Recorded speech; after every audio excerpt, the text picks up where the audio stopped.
सलाम आदाब। मैं राशिद अयाज ऑल इंडिया पसमानदा मुस्लिम महाज से। आज आप पसमानदा डेमोक्रेसी के एक विशेष कार्यक्रम से जुड़े हैं। पसमानदा महाज समाज के कार्यकर्ताओं, नेताओं और बुद्धिजीवों के विचारों को प्रस्तुत करने का एक प्रयास है। ऑल इंडिया पसमानदा मुस्लिम महाज और पसमानदा डेमोक्रेसी मिलकर एक साक्षात्कार श्रृंखला कर रहे हैं। हम आपसे अनुरोध करते हैं कि आप हमारे इस कार्यक्रम का समर्थन करें और इसे अधिक से अधिक लोगों तक पहुंचाने में हमारी मदद करें। आज हमारे साथ हैं सोहेलुद्दीन अंसारी साहब। पसमानदा हालात पर बातचीत करने के लिए आज हमारे साथ हैं। तो सोहेलुद्दीन अंसारी साहब, आपसे हम शुरुआत करते हैं। आपने प्रारंभिक जीवन के बारे में बताइए। आपने अपना नाम सोहेलुद्दीन जफर से सोहेलुद्दीन अंसारी क्यों बदला? इस बदलाव का आपके जीवन और कार्य पर क्या प्रभाव पड़ा है?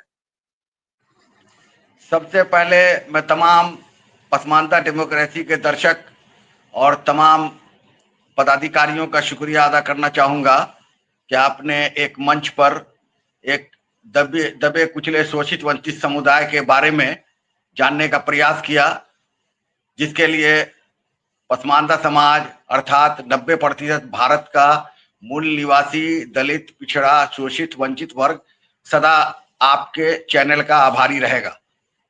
हम लोगों की बात करने की शुरुआत समाज में एक अच्छा बराबरी, इंसाफ का वातावरण तो पैदा करेगी ही।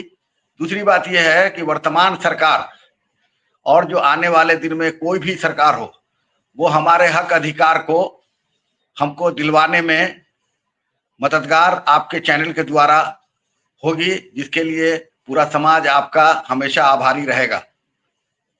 जी, आपने बिल्कुल। सवाल किया कि सोहेलुद्दीन जफर से सोहेलुद्दीन अंसारी लिखना कब से शुरू किया। हम लोगों के आबा व अजदाद पहले इस्लामी नाम को तारीखी नाम का एक जामा पहनाकर एक उर्दू भाषा में या अरबी भाषा में एक लिपि हुआ करती थी, अबजद हव्वज हुत्ती, उस नाम से हमारे आबा व अजदाद ने हमारा नाम रखा। बाद में हम लोगों ने देखा अपनी समुदाय को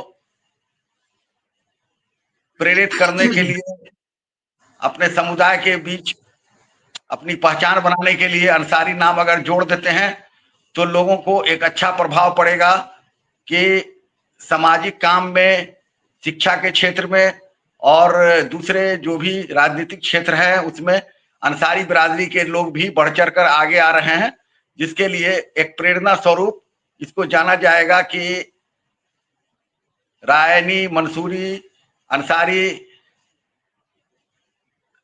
जितने भी शोषित वंचित लोग हैं वो लोग भी समाज के हर क्षेत्र में अपनी भागीदारी देने को बढ़ चढ़कर आगे आ रहे हैं।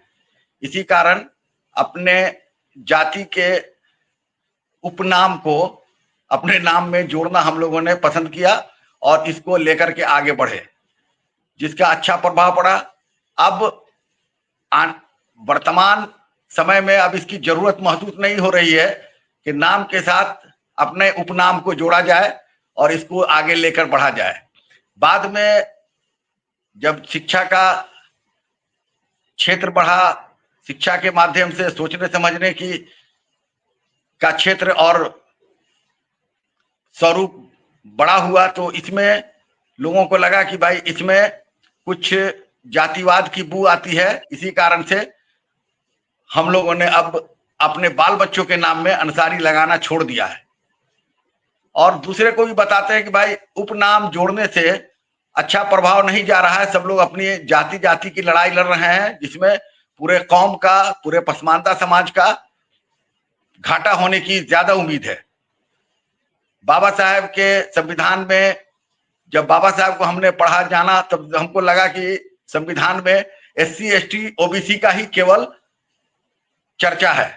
तो OBC समुदाय में हम लोग आते हैं, तो OBC समुदाय न बोल करके हम लोगों ने 90 के बाद से पसमानदा प्रचलन बढ़ा। जो हमारे पूर्व के बड़े सामाजिक आंदोलन के नेता पुरोधा जो वर्तमान में भी अपने पसमानदा विमर्श को मजबूत कर रहे हैं, उन लोगों ने भी बताया कि जाति के नाम उपनाम को अपने नाम से लगाना उचित नहीं है। इसी कारण से अब बच्चों के नाम में केवल डॉक्टर आमिर सुहैल, असलम सुहैल, डॉक्टर फातिमा शाहीन, इन लोगों के नाम में अब अंसारी नहीं लगा हुआ है हमारे बाद वाले पीढ़ी में। जी, बिल्कुल। जी, सवालुद्दीन साहब, अ, अलीगढ़ मुस्लिम यूनिवर्सिटी में आपकी पढ़ाई हुई है। आपने पॉलिटिकल साइंस में आपने पढ़ाई की है, तो आपके विचारों और कार्यों को किस तरह प्रभावित किया है? पहले हम लोग मुस्लिम के तौर पर समाज में अपने कार्यों को आगे बढ़ाया।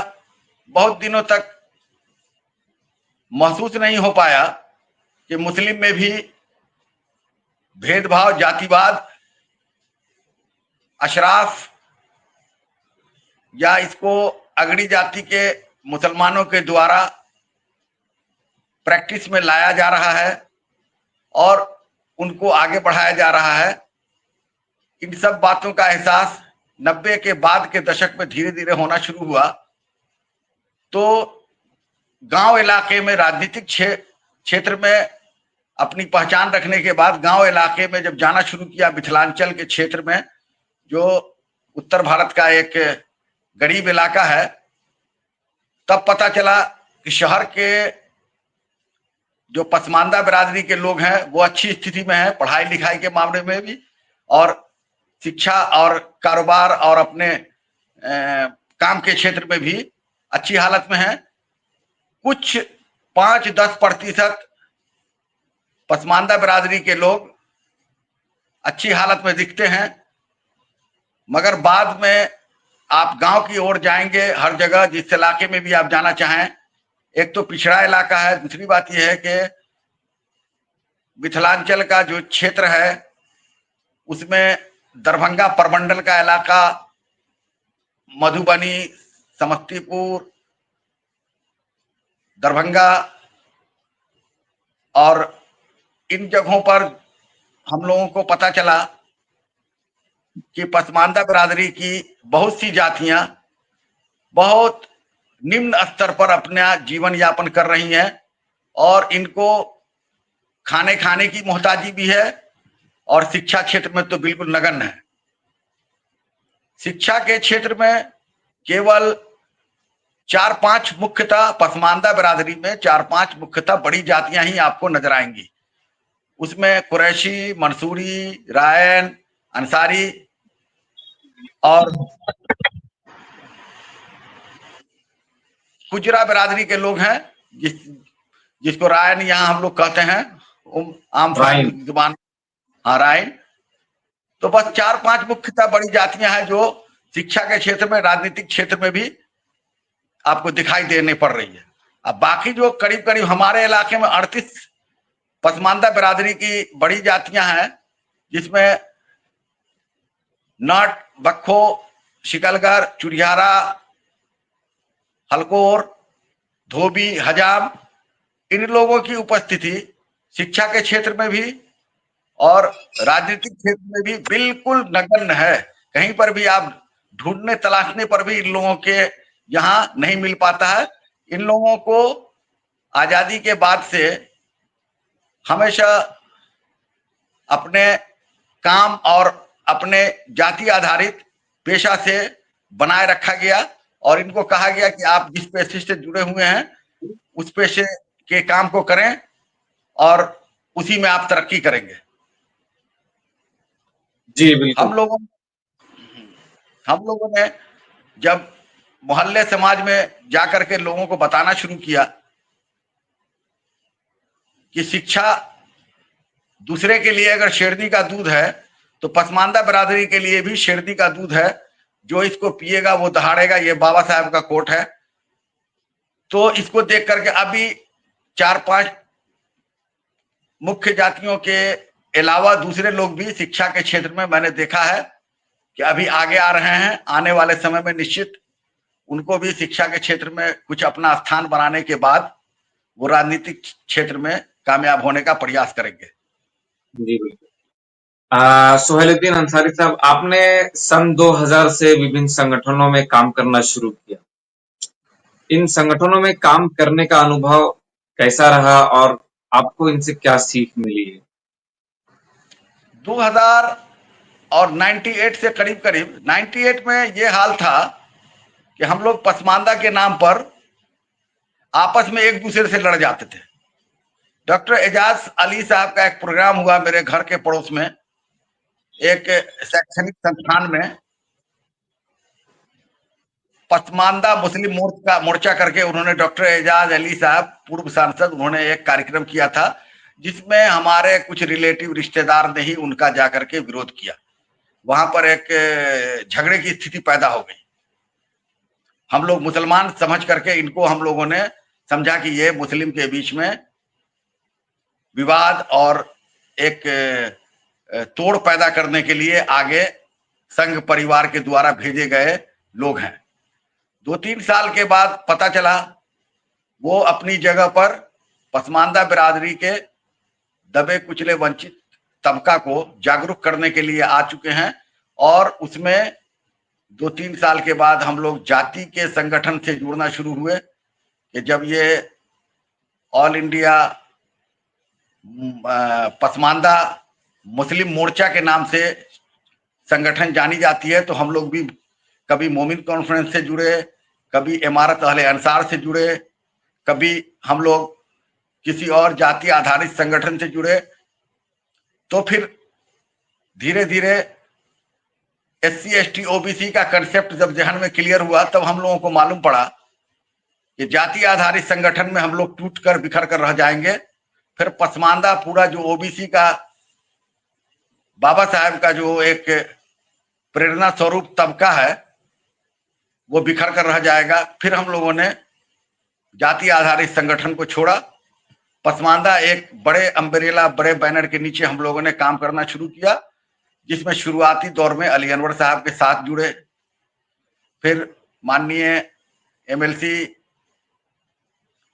पूर्व विधान परिषद के सभापति जनाब सलीम परवेज साहब के साथ बहुत दिनों तक काम करने का मौका मिला।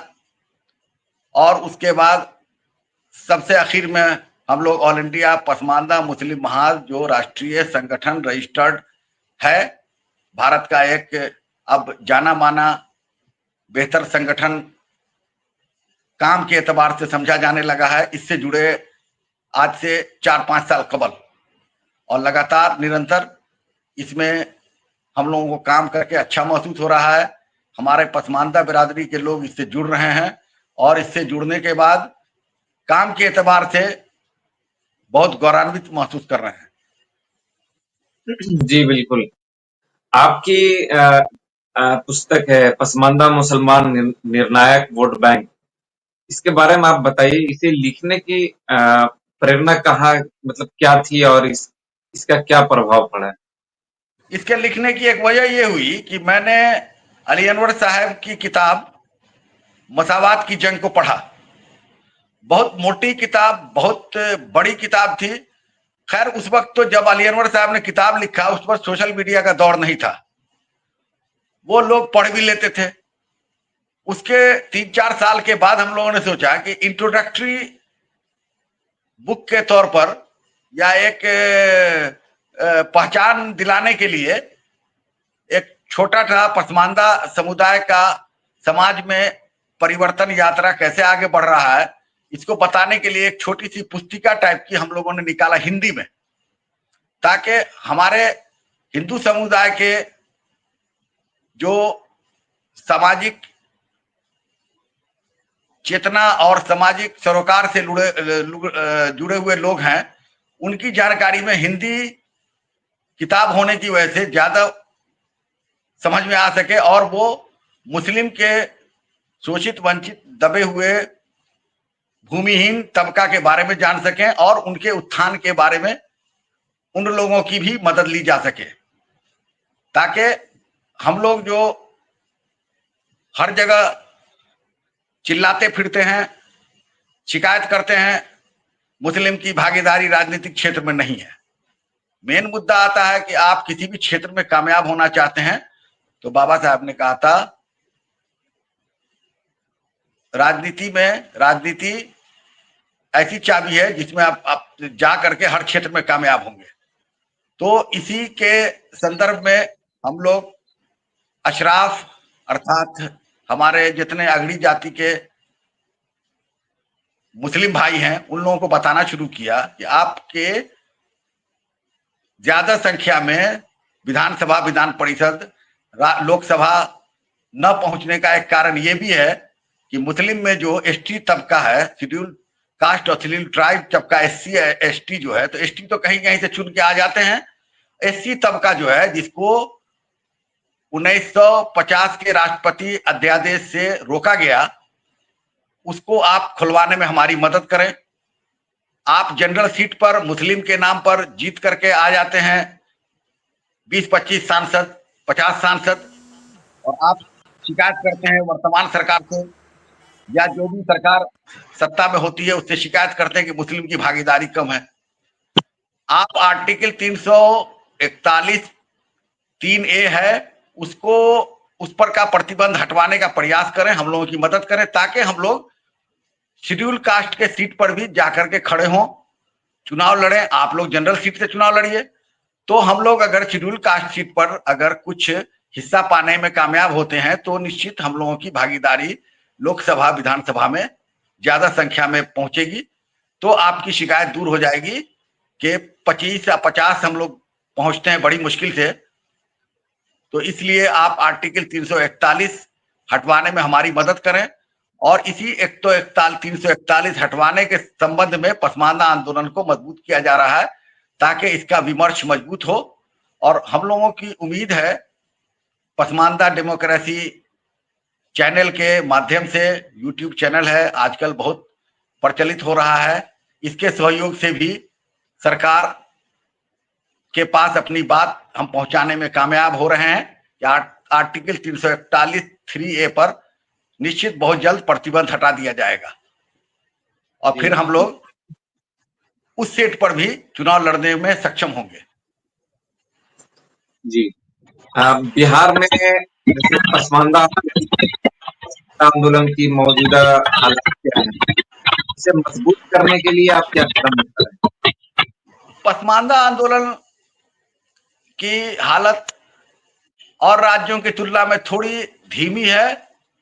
कारण यह है कि यहाँ पसमानदा नेता जितने भी हुए, पसमानदा के अपने पॉकेट ऑर्गेनाइजेशन बना बनाकर वो लोग अपने पद को पाने में जो उनकी आकांक्षा, उम्मीद थी, उसको पाने में कामयाब हुए।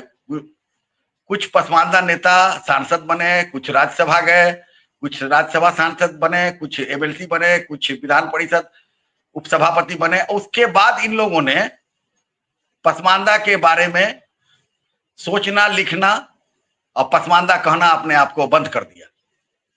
उन लोगों ने सोचा कि पूर्व की भांति जैसे हम लोग सत्ता में पहुंचे हैं, निरंतर हो सकता है हम आगे भी इस पर आगे बढ़ते रहेंगे, या नहीं तो इसमें जो पेंशन टीए डीए मिलता है सांसद गिरी खत्म होने के बाद, वो मिलता रहेगा, और इन लोगों ने आगे बढ़ाया नहीं। इन लोगों का खुद का पॉकेट ऑर्गेनाइजेशन था, जिसके लिए पसमानदा आंदोलन के तहरीक को मजबूती नहीं मिल सकी। अब हम लोगों के all India, pan India level पर पसमानदा मुस्लिम महाज का जो कार्यक्रम चल रहा है, निश्चित ये बहुत प्रभावशाली और बहुत तेज गति से आगे बढ़ रहा है। निश्चित इसके द्वारा शोषित वंचित तबका जो भी है वो शिक्षा के क्षेत्र में, राजनीतिक क्षेत्र में आगे आएगा, और इसका सोशल मीडिया के द्वारा इसका बहुत बड़ा श्रेय हमारे पसमानदा महाज के राष्ट्रीय पदाधिकारी माननीय शारिक अदीब साहब, माननीय यूनुस परवेज साहब, माननीय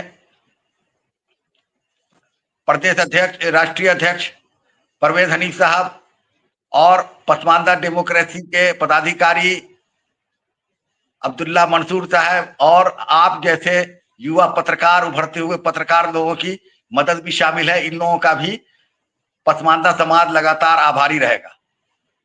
सोशल मीडिया के दौर में आप किसी की जुल्म ज्यादती को, किसी के काबिलियत को, किसी के हुनर को ज्यादा देर छुपा कर नहीं रख सकते हैं। हर क्षेत्र में पसमानदा हो या हमारे देशज भाई, दलित, पिछड़ा, आदिवासी जितने भी हैं, इन लोगों को लाख आप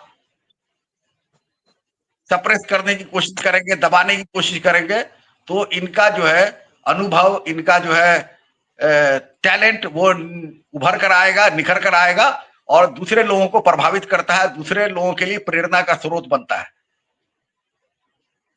जी बिल्कुल।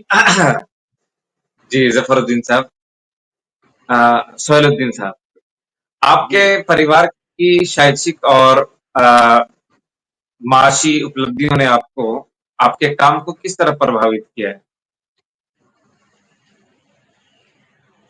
जैसे आम मिडिल क्लास फैमिली होती है, आज से आजादी के बाद से हम लोग लगातार जाति आधारित काम में जुड़े रहे। कुछ लोग, अंसारी बरादरी के लोग कपड़ा बुनने, चमड़े के काम में जुड़े रहे। दूसरे लोग सिलाई कढ़ाई के काम में जुड़े रहे। उसके अलावा कुछ लोग सब्जी तरकारी के काम में जुड़े रहे। कुछ लोग कपड़ा धुलने बुनने का काम करने में जुड़े रहे। कुछ लोग चूड़ी बनाने के काम में जुड़े रहे। कुछ लोग सफाई कर्मी, दलित तबका जो मुस्लिम का है, जिससे बिस्मिल्लाह खां, भारत रत्न बिस्मिल्लाह खां, शहनाई वादक जिनको सारी दुनिया जानती है, वो आज भी गूगल पर कहीं से भी जानकारी ली जा सकती है कि वो सफाई कर्मी दलित परिवार से आते थे। वो उसको उनको जाति आधारित काम में जोड़े रखा गया, जिसके लिए हम लोगों की जो हम लोगों का जो डेवलपमेंट होना चाहिए वो उचित मात्रा में नहीं हो पाया। अब जब जाति आधारित काम से हम लोग निकल चुके हैं, धीरे धीरे कोशिश कर रहे हैं कि सारे जाति के लोग, जो लोग शिक्षा से वंचित हैं, वो कोई भी नीचे लेवल का काम कर सकते हैं। जो विदेशों में या यूरोपियन कंट्रीज में होता है, वहां भी कास्ट क्रीड का मामला है, मगर फिर भी कबीला का मामला है। फिर भी जो है, जो शिक्षा से वंचित लोग हैं वो थोड़ा नीचे ग्रेड के काम में जुड़े रहते हैं। जो शिक्षा में अगर उन्होंने अपनी पहचान बनाई है तो निश्चित वो अपनी टैलेंट के बुनियाद पर आगे आ रहे हैं, और ऐसा अब हर क्षेत्र में देखा जा रहा है, खास करके पसमानदा के हर बिरादरी में देखा जा रहा है। जी बिल्कुल। जैसा कि दरभंगा, मधुबनी और समस्तीपुर क्षेत्र में ओबीसी मुस्लिम समुदाय की स्थिति के बारे में आप क्या कहना चाहेंगे? यहाँ की मुस्लिम समुदाय, खास करके 4 बिरादरी का मैंने नाम लिया, जिसमें कुरैशी, मंसूरी, रायन, अंसारी, इन 4-5 बिरादरियों के अलावा दूसरे बिरादरियों की संख्या भी कम है। वो हर सामाजिक क्षेत्र में, राजनीतिक क्षेत्र में, शैक्षणिक क्षेत्र में कुरैशी भी मैंने बताया, ये 4-5 बिरादरियों के अलावा बाकी लोगों की उपस्थिति नहीं हो पाती है। इनकी संख्या भी कम है और ये लोग शिक्षा के क्षेत्र में पहले अपनी पहचान नहीं बना पा रहे हैं। तो इनकी शिकायत बिल्कुल उचित नहीं है कि ये दूसरे बिरादरियों के तुलना में अपनी शिकायत दर्ज करवाते हैं कहीं कहीं कि हम लोगों की बिरादरी दूसरे पसमानदा संगठन में उभर कर नहीं आ पा रही है, उचित सम्मान नहीं मिल पा रहा है। इसी कारण से दूसरे लोगों को भी हम लोगों ने कहना शुरू किया कि भाई शिक्षा का क्षेत्र खुला हुआ है, कोशिश करें, बच्चों को पढ़ाएं, सामाजिक क्षेत्र के काम के लिए कुछ समय, कुछ पैसा, कुछ आर्थिक दिक्कत को बर्दाश्त करें और किसी भी तरीके से सामाजिक क्षेत्र में अपनी पहचान बनाने की कोशिश करें। निश्चित दूसरे बिरादरी के, जो पसमानदा बिरादरी के लोग आपको ऊपर दिखाई देते हैं, निश्चित उसकी बराबरी में आप आ सकते हैं। एक जी प्रयास बिल्कुल। हमारा पसमानदा बिरादरी के लिए ये भी चल रहा है, राजनीतिक क्षेत्र पर आने के लिए तमाम पार्टियों से 3 साल से मेरा अकेला का वन एक सूत्री कार्यक्रम मेरा चल रहा है कि हर पार्टी में पसमानदा मंच मोर्चा प्रकोष्ठ बनवाने का प्रयास मेरा निरंतर जारी है। पसमानदा मंच मोर्चा प्रकोष्ठ अगर बनता है तो हर जिला में 10, 20, 25 पसमानदा बिरादरी के नौजवान युवाओं को राजनीतिक क्षेत्र में काम करने का मौका मिलेगा, उसके अनुभव को जानने समझने का मौका मिलेगा। कोई आपको कहीं किसी भी पार्टी में लाभ के पद पर फौरन सम्मानित नहीं करने जा रहा है। लाभ के पद पर कोई भी आदमी चेयरमैन, एमएलसी, राज्यसभा, विधान परिषद, मदरसा बोर्ड चेयरमैन और इत्यादि जगहों पर कोई आपको सम्मानित नहीं करेगा या लाभ के पद पर नहीं बैठाने जा रहा है। आप पार्टी के ग्राउंड लेवल से जुड़ने के लिए एक पसमानदा मंच मोर्चा प्रकोष्ठ हर पार्टी अगर बनाती है तो निश्चित पसमानदा का ज्यादा से ज्यादा वोट उस पार्टी को मिलना शुरू हो जाएगा।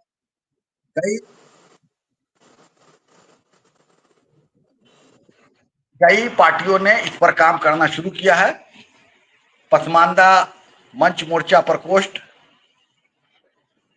मुकेश सहनी की पार्टी ने बनाया है, वो उसको आगे लेके चल रहे हैं।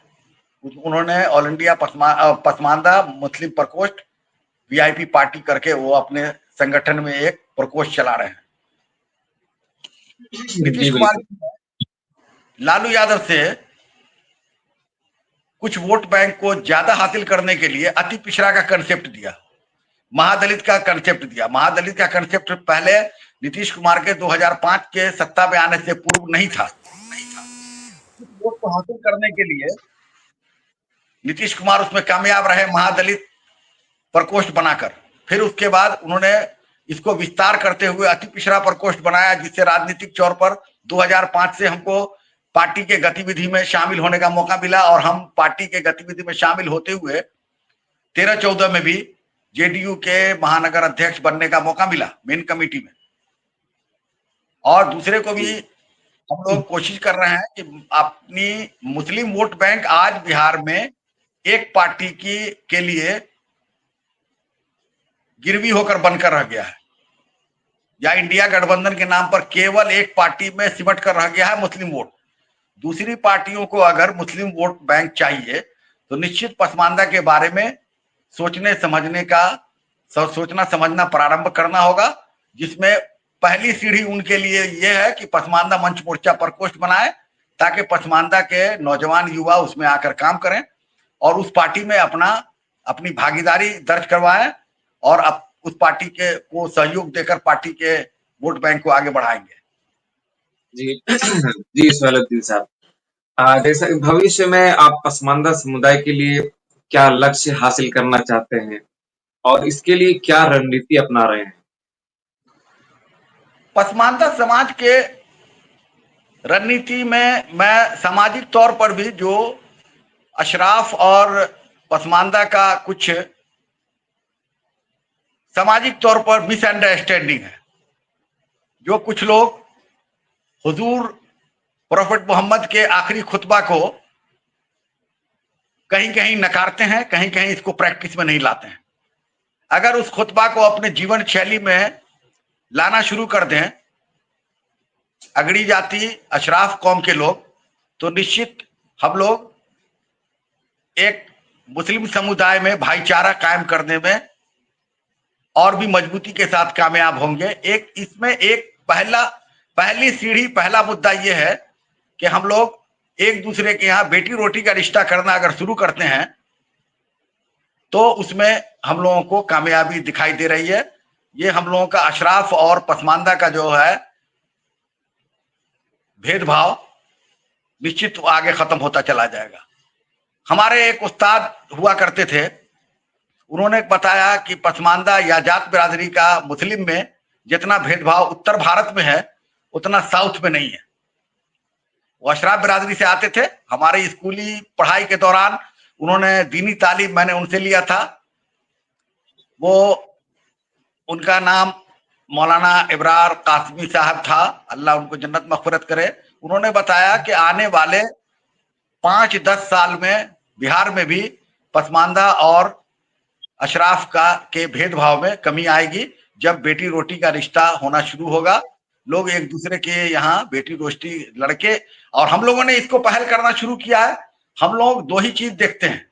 एक तो यह है कि लड़का लड़की का तालीम इस हिसाब का होना चाहिए कि जो एडजस्टेबल हो। दूसरी बात यह है कि लड़का लड़की अगर देखने पर आमादा हो जाए या दिखा भी देना चाहिए, या एक दूसरे को पसंद करने कराने का मामला अगर हो, तो उसमें भी प्रयास करना चाहिए कि लड़का लड़की का mutual physically mutually understanding same होना चाहिए, ताकि दो ही चीज, एक देखने और एडजस्ट करने के हिसाब से भी दोनों का मैच सुटेबल होना चाहिए, दूसरी तालीम भी दोनों का मैच सुटेबल होना चाहिए। तो निश्चित जो है इन लोगों की वैवाहिक जीवन में कभी किसी तरह की रुकावट नहीं आएगी कि पसमानदा बिरादरी से आप ताल्लुक रखते हैं या अशराफ बिरादरी से ताल्लुक रखते हैं। और इसमें हमारे परिवार के द्वारा बहुत हद तक कामयाबी मिलती हुई दिखाई दे रही है। एक दो शादी का मसला भतीजी हमारी है अशराफ बिरादरी में, शेख बिरादरी में उसका हुआ। एक बहू हमारी है, भांजा की वाइफ बहू हुई। एक भांजा की शादी अशराफ बिरादरी में, सैयद बिरादरी में है। एक भांजा की शादी पठान बिरादरी में है। एक हमारी भतीजी है, उसकी शादी पठान बिरादरी में भी है। तो वो सामाजिक तौर पर हम लोगों को कोई दिक्कत नहीं है। और शहर में भी, हम लोग शहर के रहने वाले हैं, शहर में भी कोई ऐसा वो बहुत ज्यादा कोई दिक्कत का सामना नहीं करना पड़ रहा है कि इंटरकास्ट मैरिज हम लोग कर रहे हैं। जबकि कई अशराफ बिरादरियों में मैंने देखा इंटर रिलीजन मैरिज भी करते हैं तो एक दूसरे पर उंगली नहीं उठाते हैं। गैर मुस्लिम में हो जाए, कहीं हो जाए, तो वो आपस में उसको एडवांस कल्चर का हिस्सा मानते हैं। अंदर से कुछ भी कहें, बाहर से ये एक दूसरे को कमेंट भी नहीं करते हैं।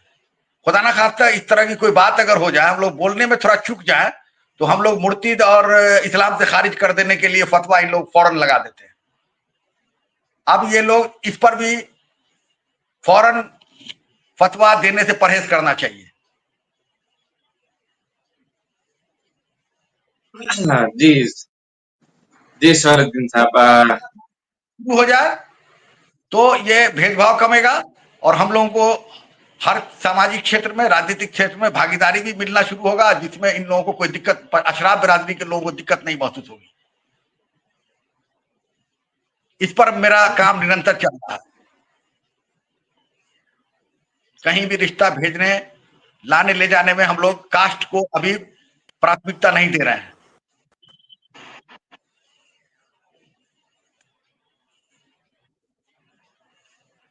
जी शरदीन साहब, आपका बहुत बहुत शुक्रिया। आपने अपनी बातें बहुत अच्छे तरीके से रखी और इसी तरह पसमानदा आंदोलन की बातें आप चैनल पर रखते रहें। आपका बहुत बहुत शुक्रिया।